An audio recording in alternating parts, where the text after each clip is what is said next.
Following mounting calls for youth inclusion in government, the Federal Executive Council has finally given in to the demand by approving the institutionalization of a 10% youth quota in all government appointments and equitable young women representation.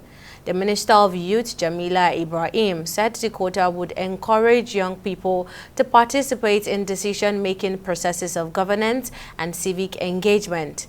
This was part of the outcome of the Federal Executive Council meeting held at the Presidential Villa in Abuja on Monday. Our correspondent, Sydney Okafor, has more on the story. The decision on more youth and women representation in government will no doubt come as good news for those who had for long advocated increased youth and women involvement in governance. The Minister of Youth Affairs also disclosed the approval for the restructuring and institutionalization of Nigerian Youth Investment Fund, which has been revamped to establish the Nigerian Youth Fund.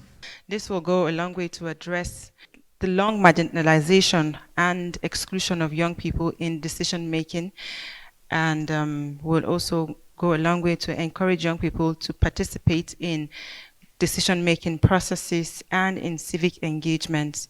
This will in turn lead to young people contributing tremendously to national development agenda.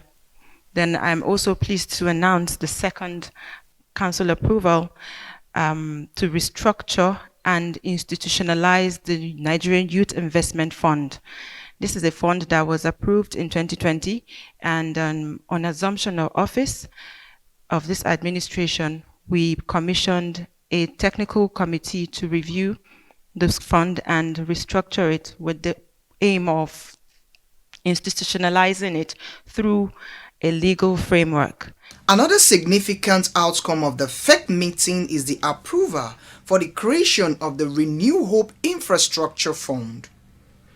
The chairman of the Federal Inland Revenue Services, Zach Adedeji, says fund's primary objective is to tackle the significant infrastructure deficit estimated at over $858 billion, which has hindered national progress. It aims for inclusive progress, leaving no community behind. And this is expanding the initial Presidential Infrastructure Development Fund that we have. And this, our Renew Hope Infrastructure Development Fund, unifies efforts, streamlining project delivery for maximum impact. It accelerates infrastructure development, sparking economic dynamism nationwide.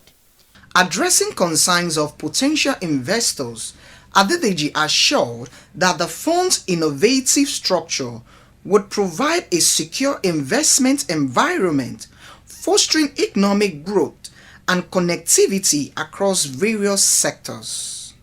It is also having as part of goals to execute strategic and meticulously choosing national infrastructure across several key sectors, like coastal road, the rail that we want to do, both southern and eastern rail, agriculture spanning from irrigation, storage, logistics, and cold chain and food security, ports, and our airports, and also to guarantee Nigeria that we secure most advantageous arrangement in financing all these ones.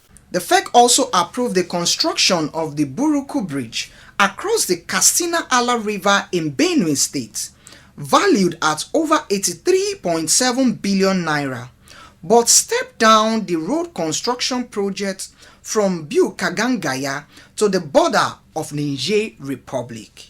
Sydney Okafor, TV 360, Lagos.